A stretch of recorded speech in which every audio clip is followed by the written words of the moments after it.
Hola a todos y bienvenidos a un nuevo vídeo del curso para la certificación Snow Pro Core Certification de Snowflake, donde vamos a ver todo lo relacionado con el almacenamiento. Dentro de la guía de Snowflake vamos a tratar dos apartados que son las mejores prácticas para la gestión del rendimiento en el almacenamiento y los conceptos del almacenamiento de Snowflake. Por lo que vamos a dividir el vídeo en dos partes. Por un lado, los conceptos del almacenamiento y, bueno, pues por el otro, pues la gestión del rendimiento del almacenamiento. Bueno, dentro de los conceptos del almacenamiento, vamos a ver lo que son las microparticiones, vamos a ver qué es el clustering, vamos a ver los tipos de states, los formatos de ficheros y cómo se administra el almacenamiento, cómo se gestiona, cómo monitoriza. En un primer lugar vamos a hablar de las microparticiones y bueno, todos los datos de las tablas de Snowflake se dividen automáticamente en microparticiones que son unidades de almacenamiento contiguas. Y cada micropartición contiene entre 50 y 500 megas de datos sin comprimir. Hay que añadir que Snowflake almacena los datos comprimidos. Y bueno, la micropartición se realiza automáticamente en todas las tablas de Snowflake y las tablas se dividen de forma transparente utilizando el orden de los datos a medida que se insertan o cargan. Las microparticiones tienen metadatos que nos ayudan en las consultas. Incluso a veces, si realizamos una consulta cuyo resultado lo podemos obtener de los metadatos, pues no consumimos créditos de cómputo. Y esos metadatos son el rango de valores para cada una de las columnas en la micropartición, el número de valores distintos de cada columna y bueno, también propiedades adicionales utilizadas tanto para la optimización como para el procesamiento eficiente de consultas. Y bueno, esto es cómo está estructurado físicamente las tablas. Como vemos en la estructura física de una tabla, pues bueno, las columnas se almacenan de forma independiente dentro de microparticiones. A menudo esto se denomina almacenamiento en columnas. Y bueno, pues esto permite un escaneo eficiente de columnas individuales, ya que bueno, solo se analizan las columnas a las que se hace referencia en una consulta. También hay que añadir que bueno, el usuario no puede acceder directamente a las microparticiones, sino que únicamente puede acceder a lo que es la estructura lógica utilizando la sintaxis SQL. Vamos a pasar a hablar de lo que es la agrupación, el clustering, que bueno, por lo general los datos almacenados en tablas se clasifican u ordenan según dimensiones naturales. Por ejemplo, por las fechas o por regiones geográficas. Y bueno, esta agrupación es un factor clave en las consultas porque los datos de la tabla que no están ordenados o solo parcialmente, pues pueden afectar al rendimiento de las consultas, especialmente en tablas muy grandes.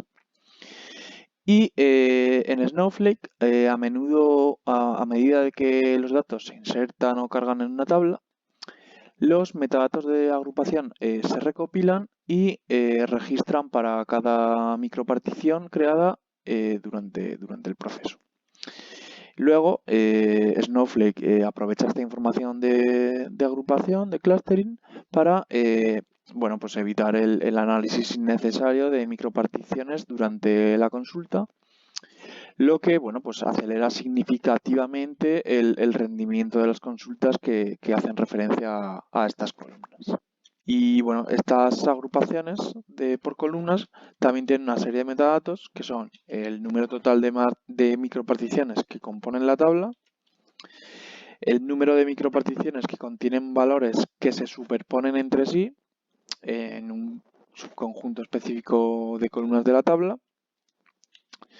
Y la profundidad de las microparticiones superpuestas. Vamos a ver qué es esto que acabo de comentar, ¿vale?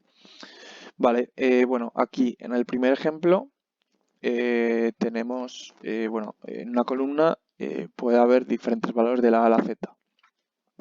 Y vemos que bueno, en las 5 microparticiones que hay, todas ellas contienen los mismos, pueden contener los mismos valores de la A a la Z.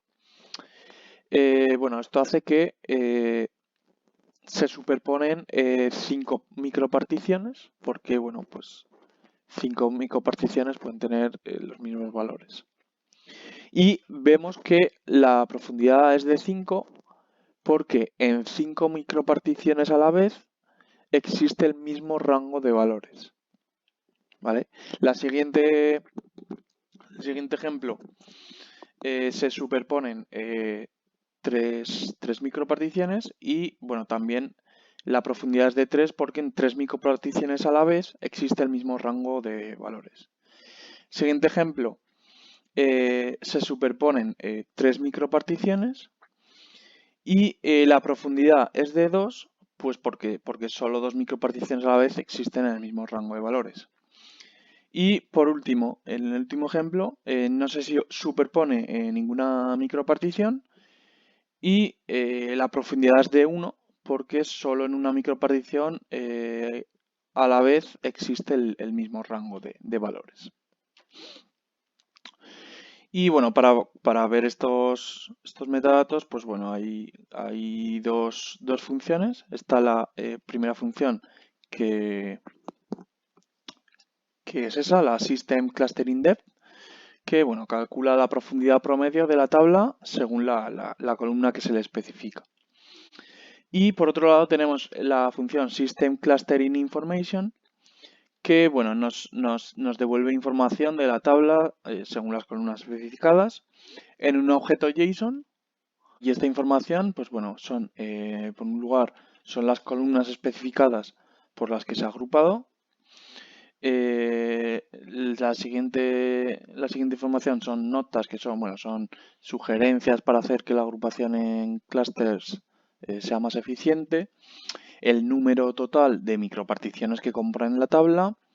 El número total de microparticiones para las que el valor de las columnas especificadas ha alcanzado un estado constante. El número medio de microparticiones superpuestas para cada micropartición de la tabla. También tenemos el número medio, la profundidad, el número de la profundidad promedio y un histograma que representa la distribución de la profundidad de superposición para cada micropartición de la tabla.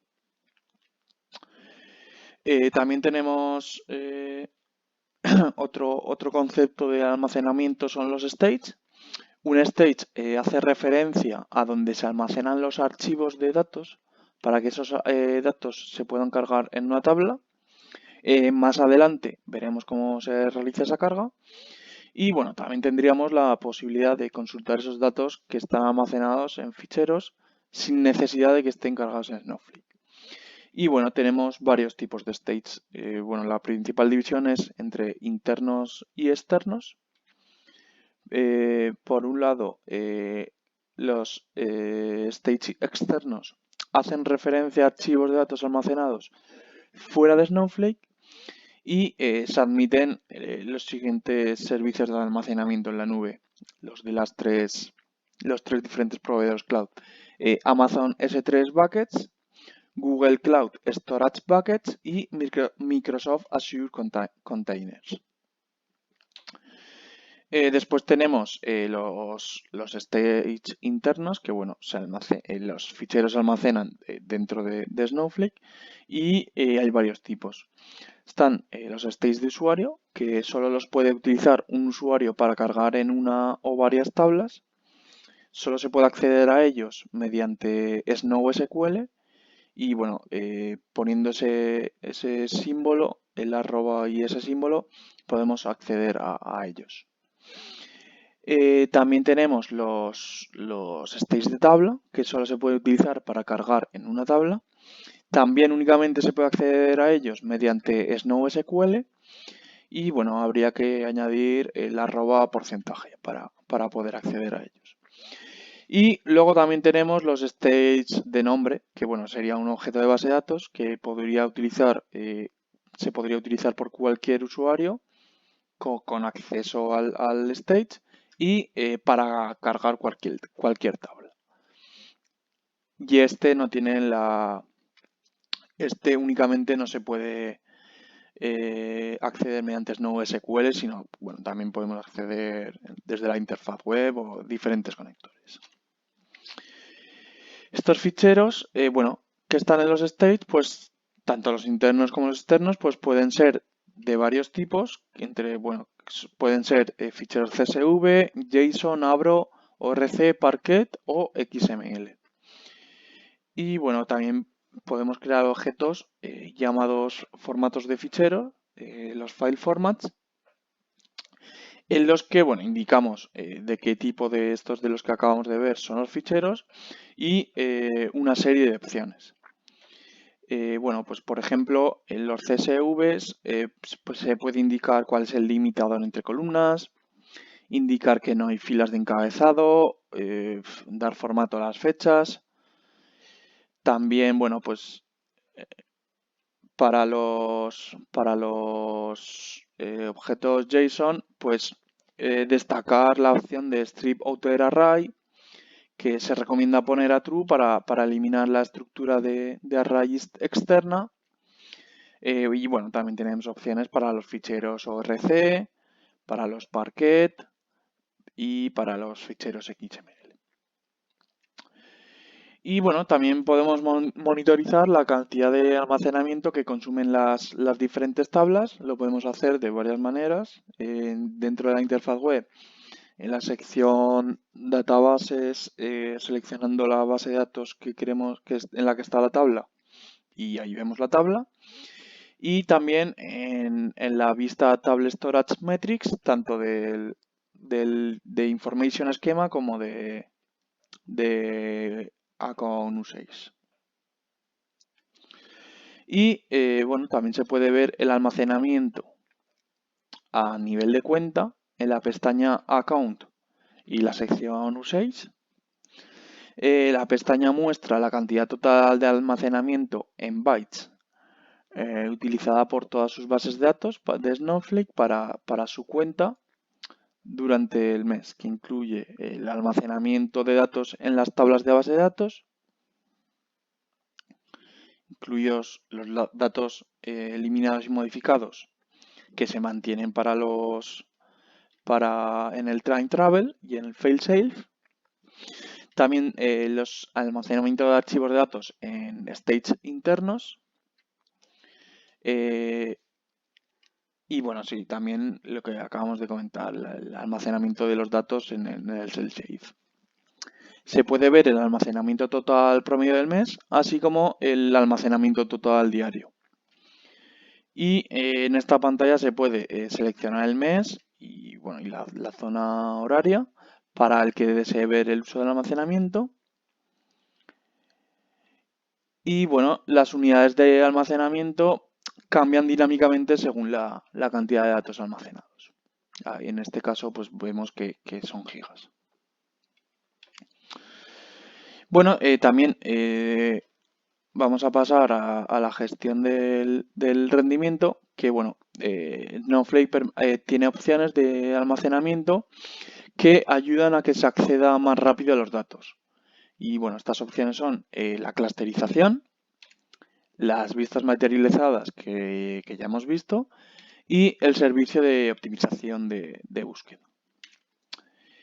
Vamos a empezar por la clusterización y bueno, es normal que en una tabla en la que se realizan muchas operaciones de ML, los datos pues no estén agrupados de manera óptima en las diferentes microparticiones. Y bueno, para mejorar la agrupación de estas microparticiones de las tablas, Snowflake admite la automatización de la ordenación de las filas mediante la asignación de una o varias columnas o expresiones de la tabla como clave de agrupación de la misma, lo que sería una clustering key. Y bueno, pues una tabla que tiene definida una clustering key es considerada como una tabla agrupada o clusterizada. Y bueno, algunos de los indicadores generales que pueden ayudar a determinar si se debe definir una clave de agrupación para una tabla, pues es que las consultas en la tabla se ejecutan más lentamente de lo esperado o se han degradado notablemente en el tiempo y que la profundidad de agrupación de la tabla pues es bastante grande. Se recomienda que se utilice la clusterización para tablas que cumplan tenga una gran cantidad de microparticiones. Esto significa que la tabla contiene varios terabytes de datos. Las consultas pueden aprovechar las consultas que se realicen sobre la tabla, pues puedan aprovechar esta agrupación. Y esto, pues, ¿por qué? ¿Por qué pueden aprovechar esto? Pues porque las consultas que se realizan son selectivas. Esto quiere decir que las consultas necesitan leer solo un pequeño porcentaje de filas y por lo tanto generalmente pues un porcentaje pequeño de microparticiones de la tabla. O que las consultas ordenan los datos.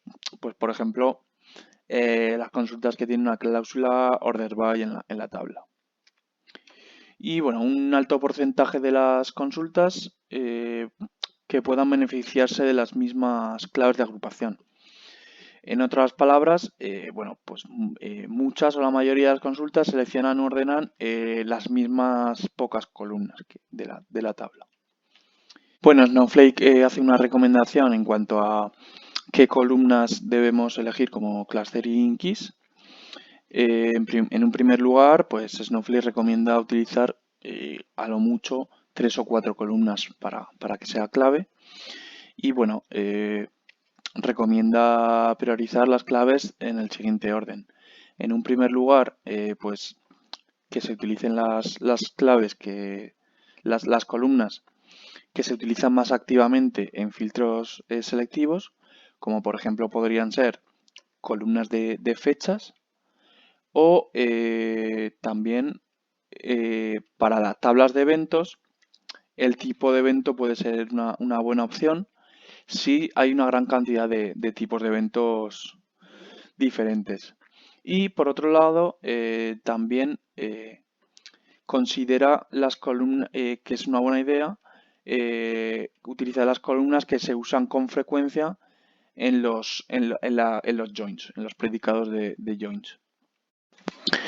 También es importante el número de valores distintos, es decir, la cardinalidad, en una columna o expresión, ya que pues es un aspecto fundamental para seleccionarlo como clave de agrupación. Y es importante elegir una clave de agrupación que tenga tanto un número suficientemente grande de valores distintos para permitir una poda efectiva en la tabla, como un número lo suficientemente pequeño de valores distintos para permitir que Snowflake agrupe filas de manera efectiva en las mismas microparticiones. Y bueno, la clusterización tiene un impacto en el coste. Al igual que todas las operaciones de ML en Snowflake, la agrupación consume créditos. La cantidad de créditos consumidos pues depende del tamaño de la tabla y la cantidad de datos que se deben reagrupar. Y la reagrupación también genera costes de almacenamiento, pues cada vez que se reclusterizan los datos, las filas se agrupan físicamente en función de la clave de agrupación de la tabla, lo que hace que se generen nuevas microparticiones, pero las microparticiones antiguas se marcan como eliminadas, pero se conservan en el sistema tanto para el time travel como para el shell save. Vamos a repasar también de nuevo las vistas materializadas, que bueno, en muchos sentidos se comportan más como una tabla. Los resultados de las vistas materializadas se almacenan casi como si fueran una tabla. Y bueno, esto hace que se acceda más rápido, pero requiere espacio de almacenamiento y mantenimiento activo, los cuales pues bueno, pues generan costos. Y bueno, se recomienda utilizarlas cuando los resultados de las consultas contienen una pequeña cantidad de filas y o columnas en relación con la tabla base, y los resultados de la consulta contienen resultados que, que requieren un procesamiento significativo. La consulta está hecha en una tabla externa y la tabla base de la vista pues no cambia con frecuencia. Y por último, tenemos el servicio de optimización de búsqueda, que mejora significativamente el rendimiento de consultas de búsqueda de puntos selectivos de una tabla. El servicio de optimización de búsqueda se basa en una estructura de datos persistente que sirve como una ruta de acceso de búsqueda optimizada. Y bueno, cuando se añade optimización a una tabla o se actualiza una tabla, el servicio de mantenimiento crea y completa la ruta de acceso de búsqueda con los datos necesarios para realizar las búsquedas. Estas rutas de acceso pues, son completamente invisibles para el usuario y se aconseja utilizar este servicio para tablas que no estén clusterizadas y que su tamaño sea mayor de 300 gigas. Bueno, hasta aquí todo el tema relacionado con el almacenamiento y bueno, vamos a pasar a las preguntas. La primera pregunta, seleccione los diferentes tipos de stage internos. Hay que elegir 3 y entre ellos está stage con nombre, stage de usuario, stage de tabla o stage de esquema. Y bueno, pues la respuesta correcta es los 3 primeros, de nombre, de usuario y de tabla. Los metadatos de micropartición permiten que se completen algunas operaciones sin necesidad de computación, verdadero o falso. Pues, como hemos visto, pues es verdadero, como todos los metadatos. Snowflake permite a sus clientes acceder directamente a los archivos de micropartición que componen sus tablas, verdadero o falso. Pues bueno, esto es falso. ¿Es posible consultar datos de una etapa de un stage interno o externo con nombre sin cargar los datos en Snowflake? ¿Verdadero o falso? La respuesta es verdadero. El uso de almacenamiento a nivel de cuenta se puede monitorear a través de la interfaz web de Snowflake en la sección bases de datos, la interfaz web de Snowflake en la sección cuenta uso, el esquema de información en el Information Schema, la vista Account Usage History, o en el esquema de Account Usage, la vista Account Usage Metrics. Y bueno, pues la respuesta correcta es en la interfaz web de Snowflake, la sección cuenta y uso. Y bueno, pues hasta aquí este vídeo sobre el almacenamiento, que bueno, que espero que les haya gustado. Y bueno, sigan viendo todo el curso y bueno, pues no olviden suscribirse a mi canal. Muchas gracias y nos vemos.